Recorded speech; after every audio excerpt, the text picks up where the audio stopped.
Dikisahkan bahwasanya ada seorang pemuda dari Bani Israel yang menderita sakit keras hingga parah. Berobat kemana saja hasilnya tetap nihil, si pemuda tidak berhasil mendapatkan kesembuhan. Karena saking parahnya keadaan, ibunya mengucapkan nazar, jika anaknya sembuh dari penyakitnya, ia akan keluar dari alam dunia selama 7 hari. Setelah Allah Subhanahu wa Ta'ala memberikan anugerah kesembuhan kepada anaknya, ia tidak dapat melaksanakan nazarnya sebab tidak mengetahui bagaimana caranya keluar dari alam dunia. Suatu malam ketika tidur, ia bermimpi didatangi seseorang berjubah putih seraya berkata, "Penuhilah nazarmu, agar kelak tidak mendapat musibah yang berat dari Allah." Orang berjubah memberi petunjuk agar perempuan itu dikubur hidup-hidup selama 7 hari.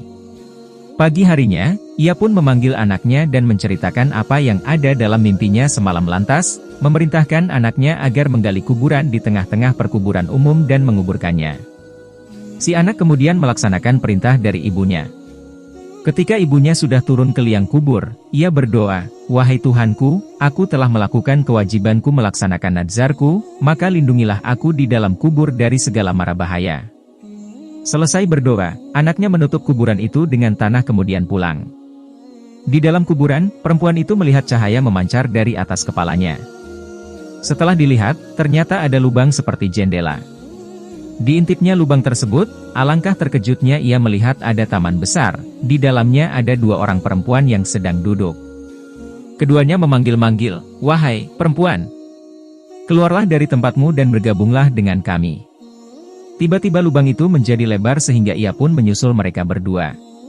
Ia mengucapkan salam kepada mereka berdua, akan tetapi mereka tidak menjawab salam. "Kenapa kalian berdua tidak menjawab salamku?" Kedua perempuan tersebut menjawab, "Mengucapkan salam adalah sebagian dari ibadah, dan kami sudah tidak dapat melakukannya."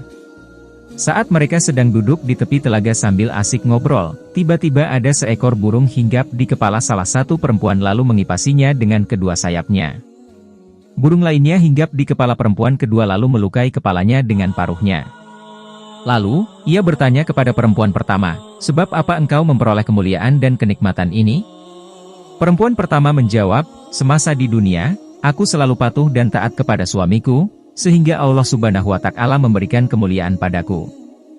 Lalu ia pun bertanya kepada perempuan kedua, "Sebab apa engkau mendapatkan siksaan pedih seperti ini?" Perempuan kedua menjawab, "Ketika hidup di dunia aku tekun beribadah, namun aku durhaka kepada suamiku, sehingga Allah Subhanahu wa Ta'ala memberikan siksaan pedih seperti yang engkau lihat. Suamiku tidak meridaiku sampai meninggal dunia hingga saat ini. Oleh karenanya, jika engkau telah kembali ke dunia lagi, maka sampaikanlah minta maafku kepada suamiku, barangkali suamiku berkenan memaafkanku dan meridaiku." Setelah 7 hari lewat, 2 perempuan itu berkata, "Berdirilah dan masuklah di kuburanmu. Karena anakmu sudah datang menjemputmu."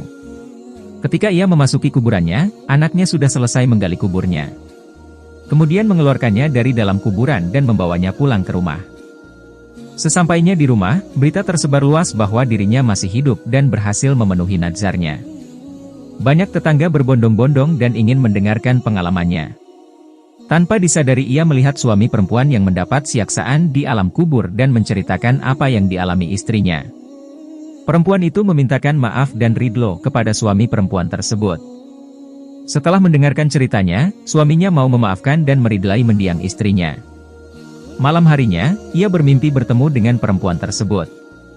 Ia berkata, "Aku sekarang sudah terbebas dari siksaan sebab pertolonganmu. Mudah-mudahan Allah Subhanahu wa Ta'ala membalasmu dengan kebaikan dan mengampunimu dari segala kesalahan." Kisah ini terdapat dalam buku 101 Cerita Penegak Iman Peluhur Budi karya Kiai Haji Moj. Jamaluddin Ahmad, pengasuh Pondok Pesantren Tambak Beras, Jombang, Jawa Timur, terbitan Pustaka Al Muhibbin.